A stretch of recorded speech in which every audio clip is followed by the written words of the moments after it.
Luke, I've been very excited to talk to you, and this is the beauty. This social media, as much as a curse it is sometimes, it's also a blessing. And as soon as when I originally went on your handle, I was looking at you, I'm like, wait a minute, this guy lives in Cleveland, and then you're like doing a little more, and I'm like, wait a minute, he's from Strongsville area, Northeast Ohio. And I wrote on one of your posts, I go, hey, my name is Michael Ferris. I graduated Strongsville in 1996, and we were able to connect after. So thank you for doing this. Absolutely. Thanks for having me on. It's always great to catch up with a fellow Mustang. So it's a small world indeed. Well, and I'm like the biggest fan of Cleveland. I'm the biggest fan of Northeast Ohio, and people make fun of me out here in Arizona. They're like, you know what you should do? You should be the guy that is at the top of the gate when you get off the plane with a little booth saying how great Cleveland is. It is a from May to November, it is one of the best kept secrets in America. From November through April, the nicest thing that can be said is a lot of times we have white Christmases. Beyond that, you need to get out every now and then to somewhere warm to see the sun again for that 4 or 5 months period of time. Yeah, but nothing beats the fall there. I mean, I would Oh, even put the fall over the winters here in Phoenix. I mean, the winters are great here, but the fall in Northeast Ohio and the people. no, I think that's right. The fall is just, it's my favorite time of year. I mean, it is cool nights, warm days, no allergies, no traffic, and super nice people, super low cost of living, super low cost of educating your kids, which is great if you want to start a business because then, your cost of shelter and your cost of educating your kids, aren't consuming, 105% of your income, so it's been great. I love it. I've been here for most of my life, and I can live anywhere pretty much now, and I like it here. Do you get the sense though? I mean, you and I grew up literally in the same town, and I remember as a kid, you knew your neighbors, you knew like either the cul-de-sac, everybody hung out. We're part of the last generation that played outside. Do you still get that sense back there? Because I don't feel it in Phoenix where I am. No, it's like that here too. I think there have been a lot of things that have kind of um, broken that or ended that sort of, I mean, the street I'm on, everybody kind of knows each other and we are close enough where we can reach out and say, "Hey, I'm going to be out of town, keep an eye on my house," which is nice. But it's not everyone's not buddy buddy like I remember sometimes with certain neighbors in the old days back, 40 years ago, when you're talking about that. So you end up meeting social circles and I think in a different way where it used to be sort of very neighbor centric and church centric and now it seems like it's more kids sports and high school and activity kind of kids activities that seems to be kind of the organic driver to a lot of the relationships for people our age. Well, and I find I try maybe it's because of the time period that we grew up where you had to communicate more because we didn't have the phones and whatnot. But we're moving in this direction in this country with this financial system wherever this is going, and I'm hoping you can shed some light and maybe explain things to me like I'm 5 years old because I still don't understand the mechanisms that they're doing to move us into this new financial system. But I think it's going to be more important, very, very important to be in contact with your community, with your neighbors, because, and tell me if you agree or disagree, but I think times are going to get tough. Yeah, I think building community. I think it's a good idea for any time, but I think yeah, especially where where things could potentially go. I mean, there's a pretty wide range of outcomes, maybe as wide a range of outcomes as we've seen in some time, and that I think tends to be the case in these fourth turnings or these kind of periods of time within the long cycle, whatever you want to call it.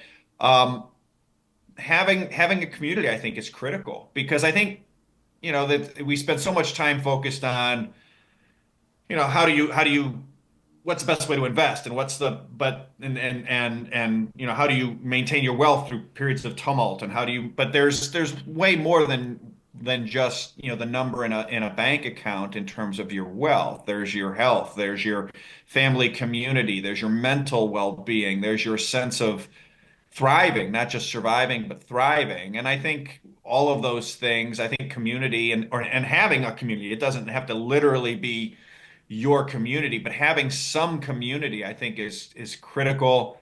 Probably not just for fourth turnings, probably for just, for human thriving. I think it's important to feel like you belong somewhere and you're wanted somewhere, you'd be missed somewhere, you have a reason to get up. So yeah, I do think I think it's going to be really important. Well, and that's what people should have been doing the whole time. Always, working within your local community, because people will say, and I'm sure a lot come to you, Luke, what can I do? What can I do? What can I do? And you can't control what's going to happen internationally or at the top level, but prepare the best you can. And I think one of those things, one of those aspects, although people don't like to hear it, but you work within your local sphere, right? You control what's in your household. You control, your neighborhood, your community. I think that's right. It's interesting you bring that up. My it's something my wife says a lot, which is so much of the discussion today is around, left, right, blue, red, what I need to fight for, this group on the other side of the world, and this group is oppressed and this group's the oppressor. And I think some of that is by virtue of the connectivity, the unprecedented level of connectivity we have, and how fast we can see things happening around the world. Uh, but my wife always says we need to. I think it would be. I think to your point, you control what you can control, which is things might be a lot calmer if everyone kind of started within their own four walls. And it's not about controlling your kids, but it's knowing your kids and understanding, each one's different hopes, dreams, fears, etc., and helping build them to thrive and teaching that. And then, okay, once that's good or once that part is done, build out from there. Um, and instead, I think it feels like media a lot of times starts us as far away from our own center as possible in terms of things to worry about and things to really get focused on when we should be working from the inside out. Is so I think there's something to that. Well, and so you were talking about things, which it's amazing to me, Luke, that nobody. Why do you think mainstream media, both the right and the left, nobody's talking about devaluation of the dollar, the significance of gold, and what's going on with it? Why are they ignoring this? I think this is the most important story out there. This episode is brought to you by Vaulted. Launched by McIlvaney Financial Group, with Vaulted, I literally just tap a button and I own physical gold stored in a professional vault. Vaulted is offering all of my listeners $50 of free gold when you click on my sign up link. They have a tool called Vault Plan that allows you to passively add your gold position every month. Just activate it for 6 months and you will get $50 of free gold in your account. Click on the promo link in the show notes or go to vaulted.blbvux.net/coffeeandamike. I think it is too, and I think it's I think they're ignoring. I saw a great quote the other day by Ken Rogoff, who's former chief economist of the IMF and a PhD. And he's a world ranked chess player. I mean, he's a brilliant guy. And he wrote a book called This Time is Different with Carmen Reinhart, I don't know, about 15 years ago, a bit tongue in cheek about global sovereign debt. And once it gets to a certain level, certain things kind of always happen. And he said recently, he said, listen, I'm a pretty well-known economist. I can get pretty much anything published unless it's about sovereign debt, unless it's about the US federal debt, in which case no one wants to publish it. No, I can't get published. It's very difficult.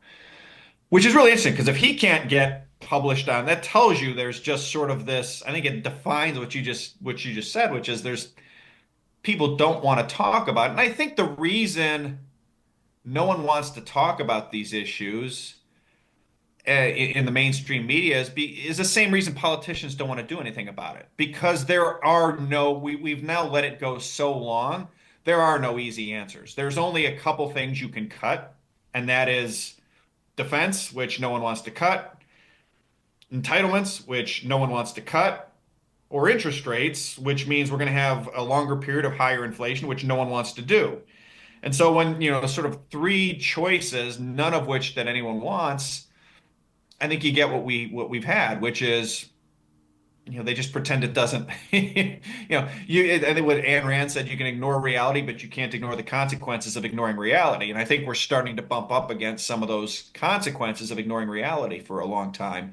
But I think that's why no one wants to really talk about the issues and the devaluation of, needed devaluation of U.S. debt, gold, et cetera, is ultimately there's only a couple ways out of this. And there's, productivity miracle, which has some issues of its own if it's not done at exactly the right pace. But other than that, it's default or financially repress, inflate away the debt, which is basically just a higher period of inflation while you're repressing rates, keeping rates low. So these are things that people just don't like to hear. They don't like to talk about, and they have political implications, and so they don't want to talk about that.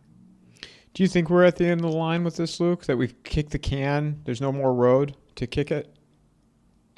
I think well, I guess it just depends what the end of the road is, right? This ultimately, I think we are into this stage of the game where you're going to need to significantly devalue the purchasing power of the debt, right? You're talking about devaluing the dollar, basically recapitalizing the balance sheet of the United States government and everybody else. I pick on the U.S. government a lot, but it's, the U.S. is the world's reserve currency. It's the center of the system. So once the center of the system hits kind of a level where uh, it can't kick the can anymore. And there's a lot of different ways to look at that, right? There's, ultimately the only true constraint on the system is inflation. It's political inflation, right? Or the political implication of inflation.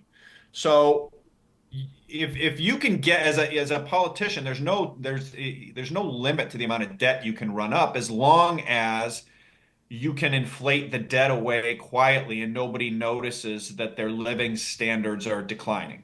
And that went on for a while post '08. But once it gets, the problem is they're cumulative, right? So you can do it for 2 years, 3 years, 5 years. You start getting beyond 5 years of doing this and it gets cumulative and people really start noticing, gosh, I can't afford college and healthcare and rent, let alone my food. And that's where you come to the end of the line where it stops being sustainable is the inflation, but then the political response to inflation. And so when you think of it in those terms, when you start seeing a rise in political populism, when you see things like the election of Trump in 2016 and then again in 2024, these, the media, a lot of different commentators and economists like to act like political populism has just come out of nowhere. Like all of a sudden, flyover country America is being unreasonable. It has nothing to do with that. They're being perfectly reasonable. It didn't just come out of nowhere. What these are just a perfectly predictable reaction to an extended period of financial repression trying to kick the can further down the road. So, what it ultimately can look like, how it can ultimately be resolved, that's still up in the air. But I think it's pretty clear that we've reached the stage of the game where it's much more acute. The fact that we've got political populism, the fact that we've got a million dead in America alone from drug overdoses since 2010, largely deaths of economic hopelessness. These are symptoms of a much more fundamental problem that is ultimately, trying to keep the debt sustainable by letting inflation run above the rate of interest on the debt. And you can only do that so far before you have to do something much more dramatic in a much more compressed period of time because of the politics. Do you feel like that's what the Trump administration is attempting to do then? Is to take this I head think on? that I think they are. I do. I think they are. I think ultimately, and I think the Trump administration, I think, is ultimately the the actor or the front man, if you will, for two major groups in America. I think it's the Defense Department and the intelligence and defense establishments more broadly. And I think it's corporate America, or at least big parts of it. And the reason I say that is, you can go back to Marco Rubio's, Secretary of State Marco Rubio's confirmation hearing. He said in under 10 years, China's going to make basically everything for us. That's a problem. We need to do something to change us. And ultimately, that's been a way we've been managing this issue for 20 years. I mean, we didn't just wake up one day in the 90s and say, hey, let's send all of our factories, or let's send a quorum of our factories and manufacturing jobs to China. We didn't do that out of the good of our hearts. We did that because the system, that was a kick of the can. That was, uh-oh, the Europeans just launched the euro. They're not going to be financing American deficits as much. We need a new sucker at the card table, a new sugar daddy to finance American deficits. Who can that be? Well, China. How can we structure that? Well, if we send them our factories and our manufacturing jobs, they send us stuff, we send them dollars, then they can recycle those dollars and finance our deficits for another 10 or 20 years. Perfect. Let's do it. Boom. Had we reinvested that money wisely, that could have gone on for generations. But what did we do instead? We pissed it away. We spent $8 trillion in Iraq and Afghanistan securing Iraq's oil for China and, taking Iraq, Afghanistan from the Taliban and then giving back to them after 20 years. I mean, it was less than useless. So we didn't spend the money wisely. And so now China has our factories as a result of the last kick of the can, and we're getting to the point where uh, you can see, number one, as chairman of the Joint Chiefs of Staff, Admiral Michael Mullen said 15 years ago, we're borrowing money from China to build weapons to face down China. This isn't sustainable. And what Marco Rubio is saying, well, yeah, using Chinese components increasingly. And so I think the Defense Department is saying, okay, we need to reverse this for national security reasons. And I think corporate America is also on board with it, at least parts of corporate America, in a way they weren't in the past, because to be blunt, they're losing. China's kicking their ass in a lot of different ways. I think DeepSeek was a perfect example earlier this year where America assumed we've got dominance in AI, open AI, and we're going to, run the world with it. And we're going to have, it's going to be a profit center. And all of a sudden, DeepSeek comes out and sort of torpedoes the whole business model from a profit standpoint. And I think it's a perfect metaphor for a lot of different things where China is doing a lot of things on the corporate side.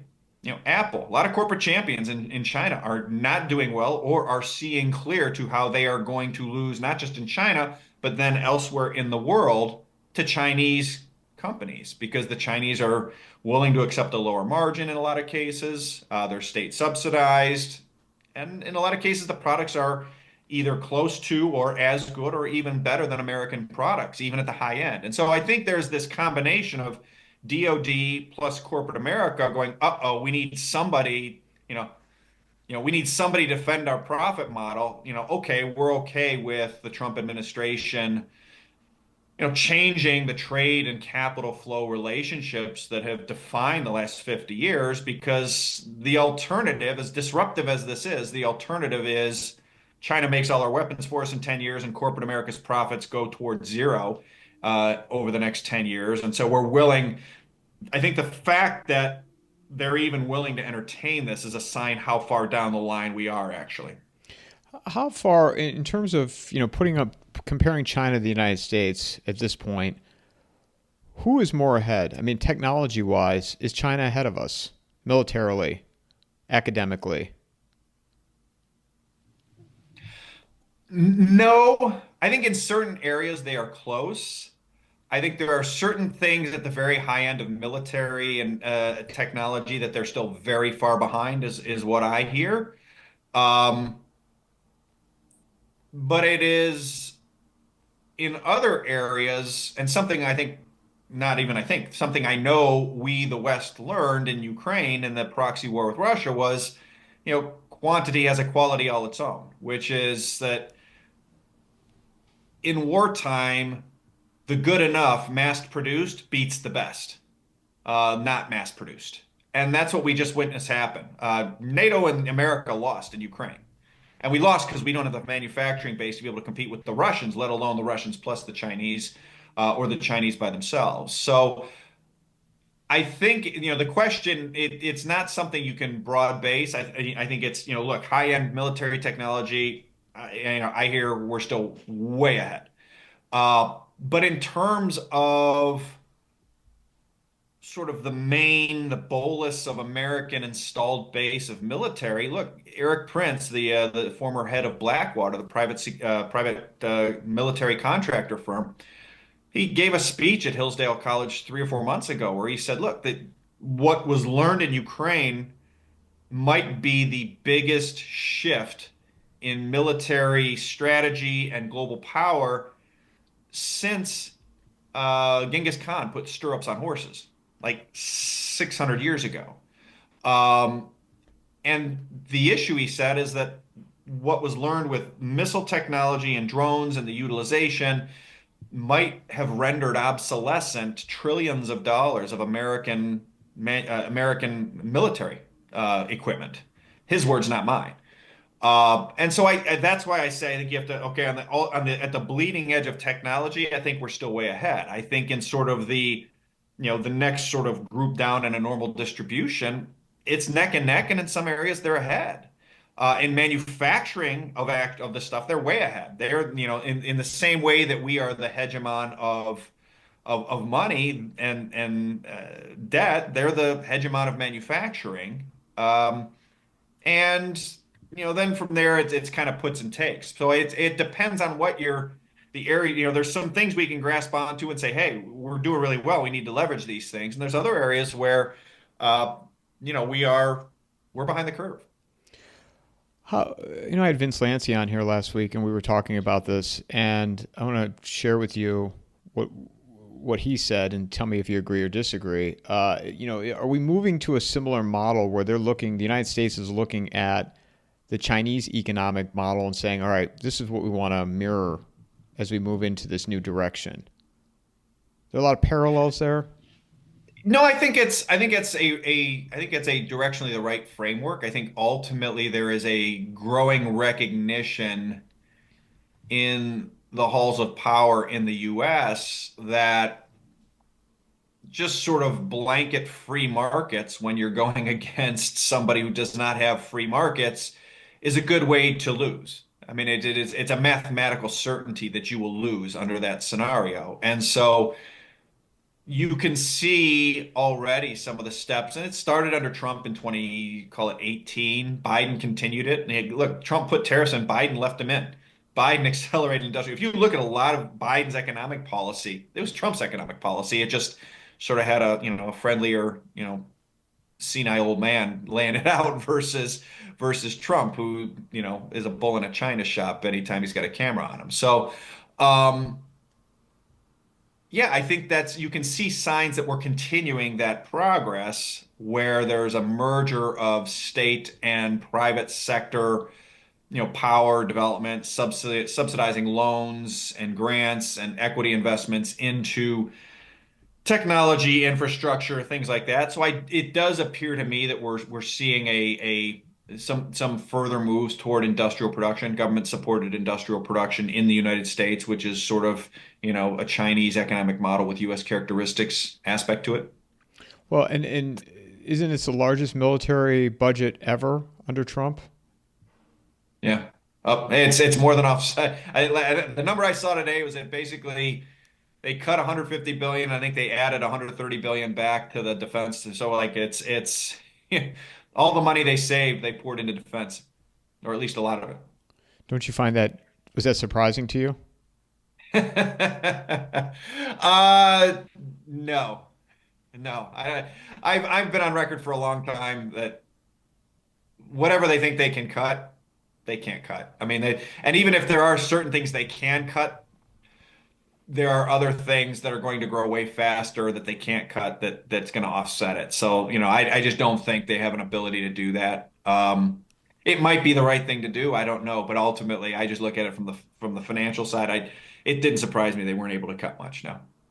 Well, what do you think of China from an economic standpoint? I mean, do you consider them a communist country?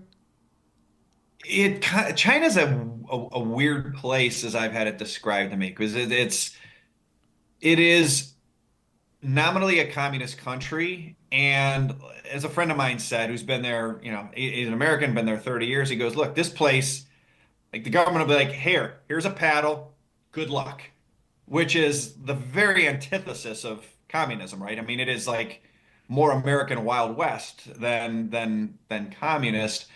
Um, there is that's at sort of the individual level. Now, at the company level, right, you have state subsidies for major but even then, there's competition. They sponsor competition between some of the big guys.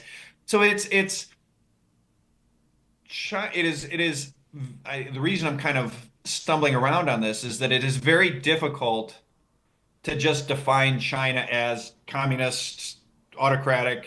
Like, yes, they have an autocratic government. Uh, the way this guy defined it best to me was he goes, okay, Luke, Hong Kong, part of China, right? Yes, okay. He said, if you're flying to Hong Kong from mainland China, is it a domestic flight or an international flight? I said, it's domestic. He goes, no, the answer is yes. I go, what? He goes, actually, to catch a flight to Hong Kong from mainland China, you take the international terminal. I'm like, but it's their, he goes, I know. They're very good at operating in the gray areas around, you know, what something is.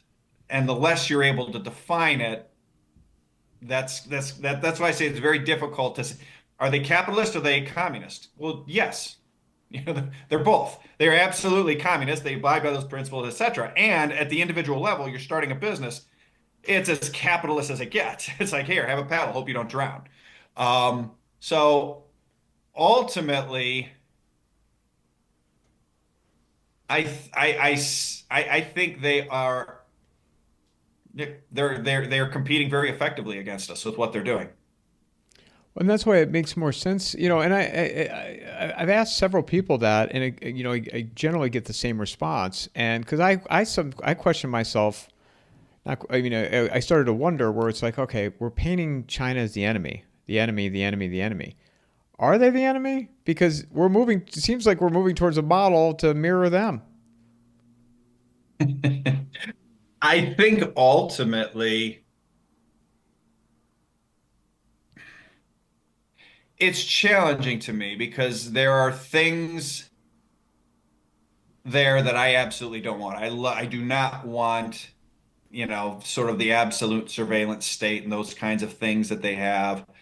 Um, and as a one-time American diplomat said, look, they've got 1.4 billion people. Like that's you need to do that to keep that manage that size of people, and they always have.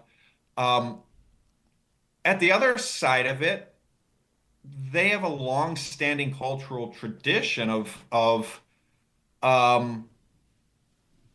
a meritocracy with sort of their so this public service test and kind of so you do have yeah is there corruption? Of course, absolutely, there's corruption. Just like there's corruption everywhere, and they have a much higher degree of engineers and science, tech, engineering, math trained people in policy making decisions. And they have an ability politically to plan out much longer than we have. And they have a multiple century history of being very good at investing in and infrastructure and building infrastructure projects for the betterment of the country. And you can kind of see they've done that. Those are things I would love to see some forward thinking by our government rather than, 2-year election cycles or less. And I'd love to see some domestic infrastructure investment in the US rather than sort of what we've optimized for, which is essentially the equity market going up as much as possible and the 1% making as much as possible and corporate margins being as high as they possibly can. Look, I love stocks going up and I love corporate margins being good. And, when I'm in a crappy airport in America and they're the crappiest in the world and I've got, streets with potholes and stuff. And, when we have issues we were talking offline when, East Palestine, Ohio has a train wreck and like nothing, like that doesn't make me feel real happy to have all-time record high corporate profit margins and, all-time record high stock. We can't even take care of, the people in California after the fires, people in Palestine. Like there's some level of balance that has been lost in this sort of blind run towards maximize profits for this quarter and everything else will take care of itself. Like empirically, we can see that hasn't worked. The sort of maximize profits for the quarter and everything else follows. That's not working. So I think there's some balance that needs to be had, and you know that's maybe we're moving in that direction with some of this industrial policy. The other thing too is they're very harsh on their own people internally, and their trade agreements are. Larry Summers said 3 years ago. He said, "Look, senior emerging market diplomat said to me, look, what I get from the China, what I get from the Americans, excuse me, what I get from the Chinese is an airport. What I get from the Americans is a lecture. The Chinese just want to do business internationally. And a lot of times comes with strings attached, no question in the long run. America, we are kind of do whatever we want internally, but offshore, lots of strings attached, and we're, obviously our this system as it is structured has been structured.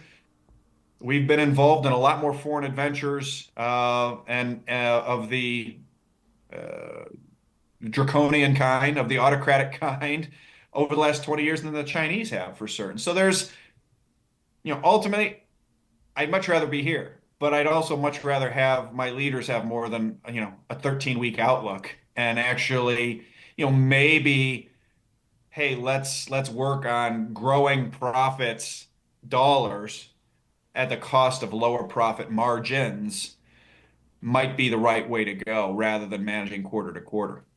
Yeah, you can just see, when you're out in society, at least where I'm at, like just the decay and, the homeless population that's on the rise in Phoenix. And it just, you look at, I mean, you rewind 10 years ago, and then if you were to fast forward to today, night and day difference. It is, and it's, something I've said, it's fascinating to me.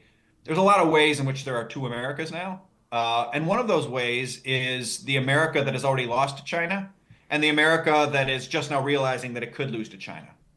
And so where I am, where you and I grew up, Rust Belt America already lost to China. We lost 10, 15 years ago. It was very obvious. And so we know it can happen. In a way, we're living in the future. The Washington Beltway that is now panic-stricken about China, the Wall Street and a lot of sort of the wealthiest conclaves of coastal America that are now going, oh, China bad, China bad, China bad. Well, where were you 15 years ago? Because it's fascinating to me how many highly educated, best schools, most politically connected, policymakers at the absolute highest level of elites in this country now sound on China the way my union leader, Teamster father-in-law did in 2003, 2004, who didn't have a day of college education in his life.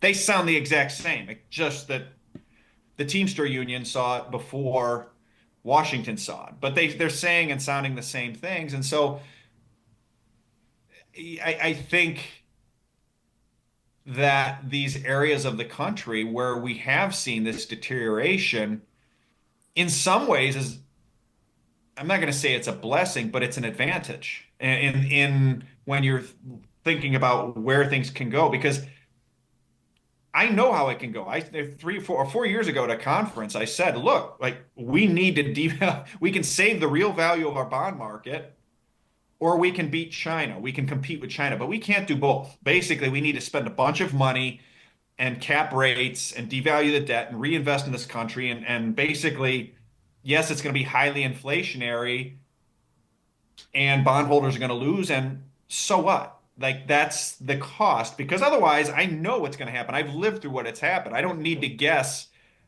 can China win? Look, I lived through it. I'm 20 years into it. I'm 15 years into it. Let me tell you, they can win. They are very good competitors.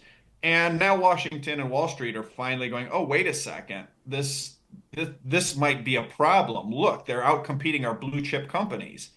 What do we do? Now China bad. Well, it's one of these things where it's really hard politically to get people in flyover country all worked up about China Like where were you 15 years ago when we were telling you China bad? You were telling us to learn to code. Now you want us to, you want to paint the picture that China's bad? Learn to code. Learn to code. Go do something else. What are your thoughts on Howard Lutnick, Scott Bessent, and this team that Trump has put together in this administration to take this on? I think Besant focusing on the long term. Every time you hear him talk, a lot of times you'll hear him say, we're focused on the long term. We're focused on 2028. I think and I think Trump very much have a plan that they would like to implement. And I think it is some version of this shift toward Main Street, right? We keep hearing them say Main Street, not Wall Street, Main Street, not Wall Street. Um, and I think that's the right idea. I think they have the right idea to do it. I think there's a great risk of them being overtaken by events. So basically, the executional risk is so great. And part of that is because they need to devalue the debt rapidly. Otherwise, every time they try to do something, the bond market's just going to stop them from being able to do it. You're going to destabilize the bond market, which destabilizes the stock market. And it's very hard in our country. We've spent 30 years telling people stocks go up, America good, and if stocks go down, America bad. And so there's very much a programming of the American public that if stocks are going down, America's going down. In the long run, yeah, that's probably true. And in the short run, when you're trying to do a restructuring, there's puts and takes. But that's the challenge executionally they're facing. I think they have the right idea. I think ultimately they're going to have to do some version of yield curve control, or I mean, even some version of capital controls, basically. You can't go get into a trade war with a country with capital controls when you don't have capital controls. You can do it for a little bit, but you can't do it forever. And I don't know if forever's 6 months, 12 months, 18 months, 5 years, who knows? Uh, but mathematically, it's an accounting identity, right? If they have capital controls and you don't, you're going to be source of funds, and you can only go so long as source of funds. So, um, I think they are. I think they have the right idea. I think they are moving in the right direction generally. But the executional risk, I think, is far greater than they estimated. And I think that will ultimately force them to basically into some form of more aggressive policy, financial repression, et cetera. When you say capital controls, explain it how you envision that. From preventing people from removing money out of their banks, their financial institutions, investors pulling out. I think you're already starting to see early signs of it, right? If you're paying attention, right? When they say we're talking about delisting Chinese companies, it's an early form of capital controls. We're talking about we want less Chinese investment into venture capital, early form of capital controls. As you go on and get more aggressive, it could be, hey, if you want to maintain the tax deductible status of your pension plan, it must own 30% of its assets in long-term U.S. Treasury bonds. It could be, they can do the same for 401ks, things like that. That's what I don't ever think it'll be as draconian as, hey, you're locked into your bank or something like that we've seen in some of these more autocratic countries, or even what China has, right, where there's strict limits on money you can move in and out of the country. But they could. It depends. Like that's, when once we went down this path, that gets put on the table as a possibility. But I think it will be more like, the sort of the velvet covered glove, or the velvet glove on the iron fist of like, hey, if you want to maintain the taxable status of your pension, of your endowment, you could do it to Harvard, right? He's in a fight with Harvard now. All right, Harvard, you want to get your status back? Great. You've got a $60 billion endowment. 20 billion's got to be in treasuries at, 50-year treasuries, 30-year treasuries. They're 50 years don't exist, but 30-year treasuries. And I'll give it back to you. Those types of things are what I mean when I say capital controls. And when you say that they're already occurring, if they go further down that road, will there be a sense of general panic between mainstream if this goes too far?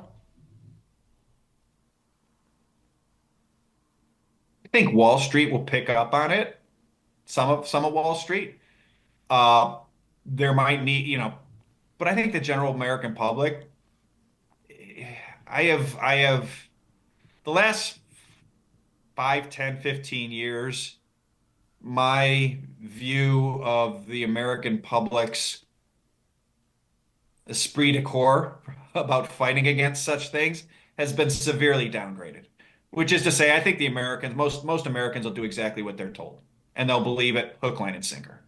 Hey, you're doing this, and this is for the safety of your pension, and these are treasury bonds, 30 years, nothing more than that. Nothing's better than that. Nothing's, like Nixon said in the 70s, right? Like the value of your dollar hasn't changed at all if you spend it here. It's true.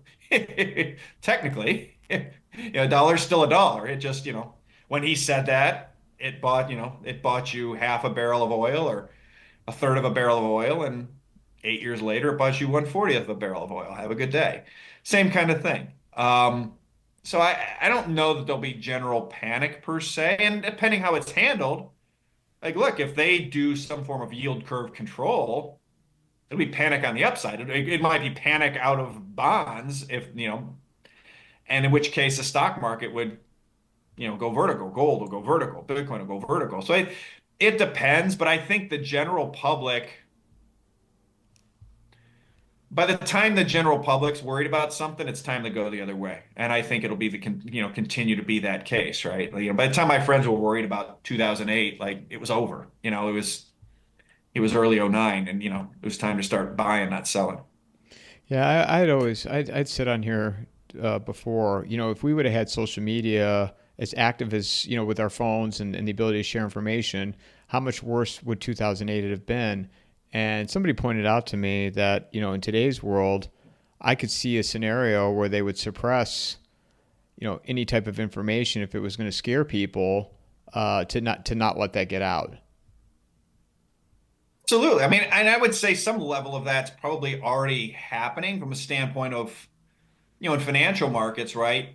When you had the banking system issue in early 2023, it wasn't a banking system issue, it was a treasury market issue. And so what did they do? They did, BTFP, bank term funding, whatever, buy the effing paper, as we joked about, is what it stood for. But that was basically a soft form of yield curve control for the banking system. It's very inflationary. And markets, but again, at the end of the day, the American public, as long as stocks are kind of going up, I don't know that they'll care. So there'll be price signals, and that I think is very important when you think about it from a policy standpoint, because these politicians, they're very, very, they're not dumb. Politicians aren't dumb. It's that they spend their lives becoming very good at one thing, which is getting reelected. And if you're very, very good at getting reelected, then you have a very good political sense, intuition about the policies. If when the math says you're going to need to do something like this, and there's a lot of different ways you can do this, and the math very clearly says that, then you've got to interface that with the politics. And again, the politicians aren't dumb. It's just like they spent their whole lives working on getting reelected, and they know that if stock go down, they don't get reelected. If stock go up, they get reelected. Okay, well, that's simple. They're gonna have to hit the currency, right? The way they will implement these things will be some sort of financial repression such that bonds get hit on a real basis, right? They'll do yield curve control. So in their yield curve control, which is a form of capital control, stocks are going to rip. Gold's going to rip. The home prices are going to rip. Wages are going to rip. All of these things are great. They love all those things nominally.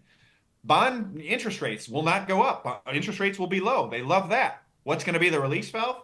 The currency, inflation, essentials.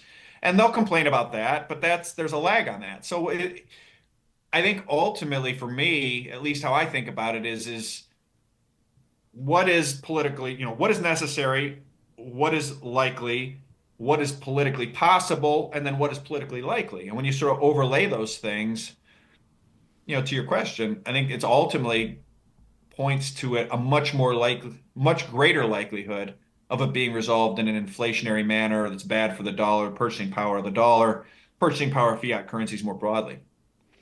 Yeah, when you said, I agree with you that people will just go along with it. I mean, I find that people are more interested in talking about a new Brown stadium than they would be to listen to you and I for 45 minutes, Luke. Yeah, It's my unbelievable. wife jokes. She's like you're nerd famous, right? So like people say, "Wow, you have a lot of followers on X," and my wife's like, "No, he's just nerd famous. It's not he's not actually famous." I'm like it's I don't even know if I'm nerd famous, but I'm nerd well known. But yeah, generally speaking, people don't like these are not it's not something people think about and that's worldwide. Like I was talking to a friend and he goes like 5% of people in China care about what's going on right now. Everyone else is just like living their daily lives, working on what they do or just trying to make ends meet or whatever. It's just, that's kind of the masses just don't have enough interest, time, whatever, to really notice until things really get thrown off. Maybe that's what we should be doing, Luke. Maybe they're the smart ones for being There's blissfully a great unaware. cartoon I saw the other day, and I've seen it before, but it's, those who don't study history are doomed to repeat it, but those who do study history are doomed to watch those who don't study history repeat it. And it's like, I don't know which is worse. So, yeah, when you're in the car, knowing it's, you're going into, dangerous conditions, it doesn't make you feel any better. That's a good line. There's a merch idea for you. Yeah, right.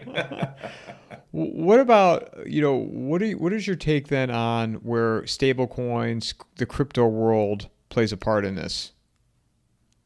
Yeah, for me, I think, I focus really on Bitcoin. To me, Bitcoin is essentially a neutral reserve asset for the people. It's energy linked via the proof of work algorithm, and stable coins under that, are to me, a function of essentially the size of Bitcoin, right? The market cap of Bitcoin, the total assets in there. And in the last couple of years, it's been interesting to me to see official U.S. government sources increasingly um, see stable coins as a source of balance sheet effectively, as a way.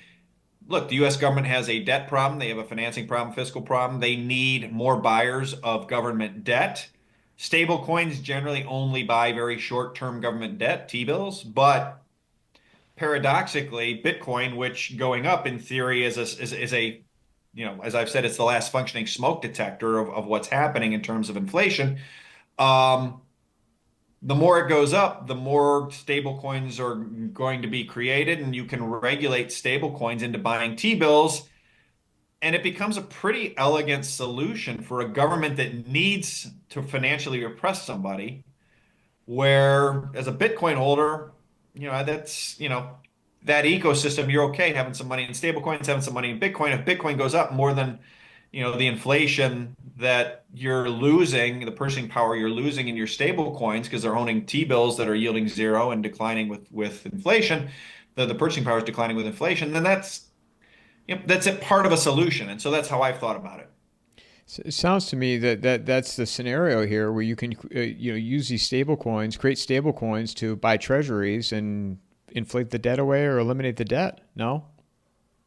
It ultimately, if you, I think you need to have Bitcoin's market cap big enough, right? And so there's a kind of a fine line of, is there a market cap of Bitcoin too quickly that kind of destabilizes the treasury market? And in theory, there probably is, but I think it's a long way from here in terms of the price. So, yeah, for a while, it's a flywheel. I think higher Bitcoin, more stable coins, more T-bill demand, more T-bill financing of deficits is inflationary, which is good for Bitcoin. So Bitcoin goes up, more T-bills, more inflation, more Bitcoin price, more T-bill. It's a flywheel, I think, that can work, and critically, it can ultimately reduce debt. It can be a release valve to this whole thing, whereby you look at a high enough price of Bitcoin, tax receipts are going to explode in this country.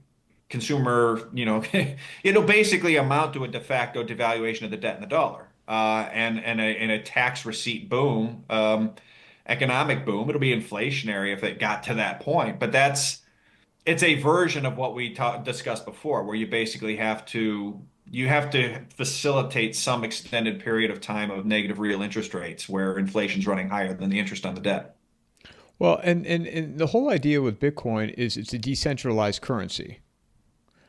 Do you see a scenario though, where because I'm not a, I don't have trust in the government. I'm sure I'm not the only one that they will, figure something out if they haven't already to centralize it, to not have, basically centralized Bitcoin. Yeah, I think the biggest threat on that front to me are certain of the ETFs, the Bitcoin ETFs. That's how they centralized gold, right? When, back with some of the big ETFs, hey, don't own gold, sell your gold and then take the funds and put it into a gold ETF and we'll hold the gold for you. We'll centralize that custody of it. And just for a small fee, it's safer, it's more liquid, blah, blah, blah. That's how you centralize and ultimately, strangle in the crib the price signal that gold should be giving you. In the same way, if we centralize, if Bitcoin ETFs centralize custody of Bitcoin down to some small number of custodians, and those custodians are aligned or can be pressured by governmental regulation, which almost by definition they would be able to, yeah, I think that would introduce that same kind of risk of the ability to strangle in the crib, to end the price signal of Bitcoin relative to the amount of monetary inflation. Do you see, I know we talked about devaluing the dollar, and I've heard you in other interviews the potential of, doing away with income tax. How realistic or how likely is that to occur? It's amazing we're talking about all this stuff, Luke, because 10 years ago, what would people have said if, how would they have looked at you? Nobody, No, nobody would have. it's yeah, absolutely. No, there's things happening so fast that I mean, I would have been laughed out of offices 10 years ago, some cases even 5 years ago for things that are factually happening. So, uh, I think the income tax thing's very realistic. If you get the tariff income on at the targeted levels, again, there's some executional risk, but just the straight math of it is you could get rid of income taxes for kind of the bottom 90% of people, certainly most of it, um, and cover it with income tax or cover it with tariffs. Assuming no retaliatory tariffs, assuming no recession, there's some puts and takes that are they're very important caveats. But just on the straight, all else equal merits of that, you could do that. And I think that is a very to tie it back to what Trump, Besson, and others are trying to do, when you think about the political moves you know, show me an incentive, I'll show you an outcome. What are the incentives around that? Well, you're going to increase the costs of goods in America. Well, that's going and reduce the supply of foreign goods. Okay. Well, that is going to, all else equal, increase the incentive to build factories and hire people and production assets more broadly in America. Okay, that's good. That is also going to raise the cost of business, all else equal, for corporations. You're going to shrink margins. But the people will also be making more, so they'll be able to buy more. So it's very much and at the same time, you're going to be cutting your workers' income taxes. So you're going to be putting more money in their pocket two ways for the bottom 90% of Americans if they can make this work. And you're going to be reducing the corporate profit margins, but you're probably going to be increasing corporate profit dollars because suddenly the American consumer, by virtue of their income tax cut and maybe higher wages, because, oh, by the way, you're also cutting off immigration, it's almost like a Henry Ford model of economics, right? When Henry Ford famously overpaid his workers relative to the industry, I asked him why he did it. I said, look, I want my workers to be able to buy the cars that are coming off the line that they're making because that's a sustainable business model. And sure, I could probably get people to work cheaper and there'd be more money in my pocket, but I'm looking to grow aggregate dollars, grow the business. It's the same model that Trump is trying to put in place. And it ties back to what we said earlier, which is higher profit dollars, lower profit margins, better for America in total. So it can work. I'm hopeful it will work. The realist in me also sees a whole lot of executional risk, political and economic, because this is something we should have done 30 years ago, 20 years ago, 10 years ago. Better now, late than never, but the fact we've waited this long means it's going to be that much more disruptive. What what amazing, what a fascinating time that we're in right now. Yeah, absolutely. It's it is. It is a lot of these things have happened before, but rarely all together and never at the scale that it's happening and never when we're all as connected as we are. And also too, I mean, I saw you write this. You know, we're doing all these things without a world war. Yeah, and let's hope we can kind of stay that way. So far, it's been, proxy wars here and there, and we've got mutually assured destruction still with nuclear weapons and other weapons, and we've got mutually assured economic destruction between the US and China, in my opinion. So I'm optimistic we can get through it without one, but I think it's going to continue to be relatively tense relative to what, the last 20, 30, 40 years, for probably a few more years to go.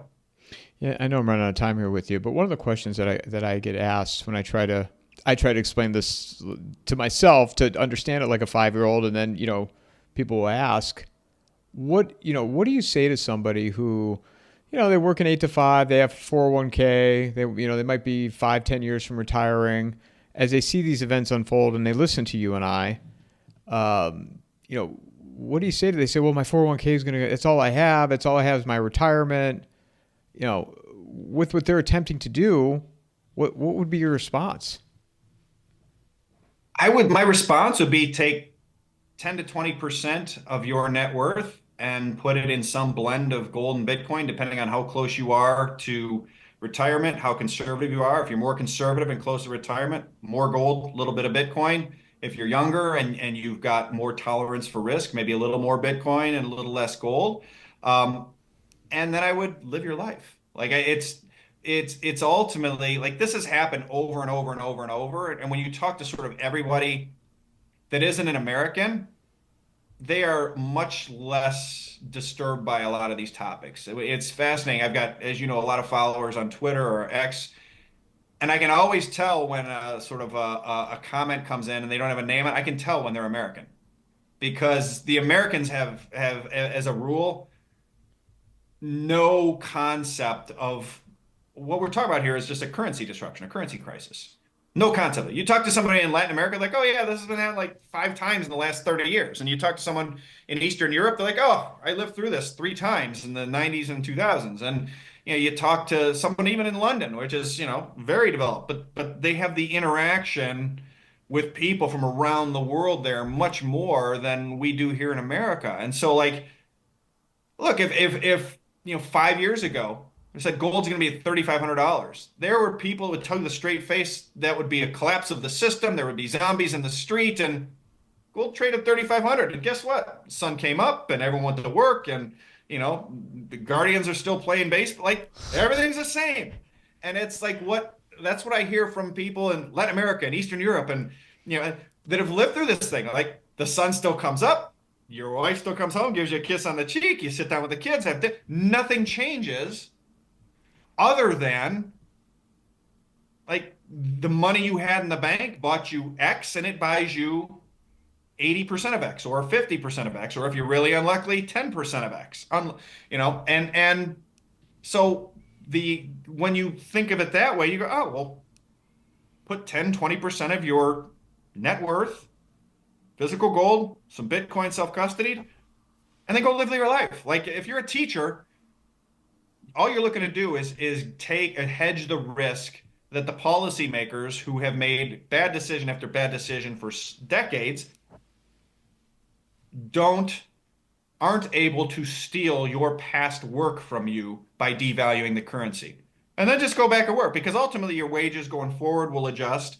Your costs of living will do what they're going to do. Like it is what it is.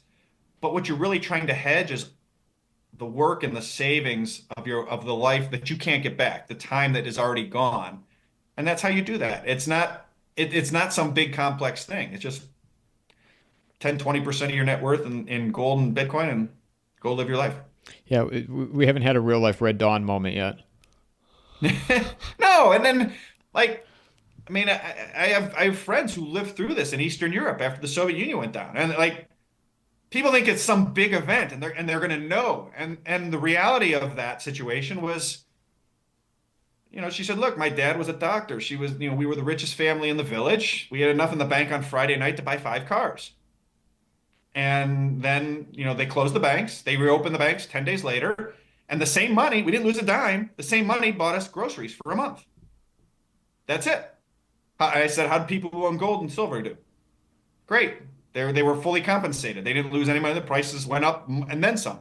So, but they didn't have gold and silver, and so it never like she said my father was never the same, right? Because literally they have stolen your life's work. You're 60 years old and you've got cash in the bank, and the cash goes from buying you X to buying you 1/10 of X, or in her case, way less. And I don't think that's what's going to happen here, but like it's very hard to get around that, right? That was your life's work, that was your savings, that's what you did, and it's just gone. They just took it. And so I just think it's and it's funny. I was having drinks with her husband. He's like, "Oh yeah, I remember those days. I was saving up to buy a motorcycle, almost there, and then they did that, and I took the money out and I bought a carton of cigarettes." And like, I said, "Hey, gosh, something like that could happen in the West." He's like, "Oh, well, I'll just buy my wife more gold jewelry," and I went back to drink it. Like it was just, oh, well, so what? It's all, so I think in the same way, most people can't imagine it in America. And it's not my base case, but I do think we're going to have this secularly inflationary. The math is so crystal clear. They have to do this. And if they have to do this, then it's something people should hedge and then just move on with their lives. And the hedge is really, really easy. It's you buy some gold, and, you buy some gold, you buy some Bitcoin. I think silver would be fine, but I prefer gold. And you like move on. Do what you do. Do what you love. Spend time with your kids. Spend time with your career. Go on vacation. All those things. Nothing else is going to change. What weighs on you most of all this?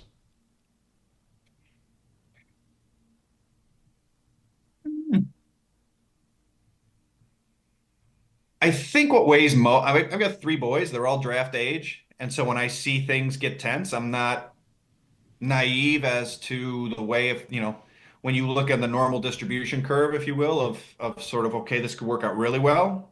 And maybe they find some sort of productivity miracle. They don't even need to value at all. Unlikely. Or at the very other negative tail end, which is some sort of really catastrophic outcome from a global geopolitical World War III type dynamic. Um, Look, that's the risk of that is not zero. I hope it's near zero, but it's not zero. And so as a father, that's probably the thing when I know the history of these types of transitions, when I see the tensions, when I see some of the intractable differences between countries, between parties, etc. That's probably the thing that makes me um, most nervous, or most, what weighs on me most about the whole current period of time in the world. Where can people find you, Luke? FFTT-LLC.com for more information about our mass market and institutional research products, and on X at Luke Gromen, LukeGromen. YouTube? Yes, I do have a YouTube channel. I think it's FFTT-LLC.com as well. They can check us out there as well. And you do a show, what, taking questions from people and Yeah, every 2 or 3 weeks, I solicit my X feed. I'll ask people, "Hey, I'm gonna sit down. We're gonna talk shop for 10, 15 minutes and grab a handful of questions that people submit below on that thread, and talk through them and share with the audience every 2 or 3 weeks." So yeah, check out if you subscribe, you'll get notification when those are posted. Luke, thanks for doing this. It's great to meet you. Likewise. I'm glad we made this happen. I'm glad that we made this happen. I look forward to continuing to follow your work and more conversations ahead. Sounds great. I'm glad we did too. And go Mustangs. World's best kept secret, Cleveland, Ohio. Right? Cleveland, Ohio. Yes, yeah. Not if we're have anything to say about it, right? Thanks, Luke. Mic drop. Absolutely. Thanks, Mike.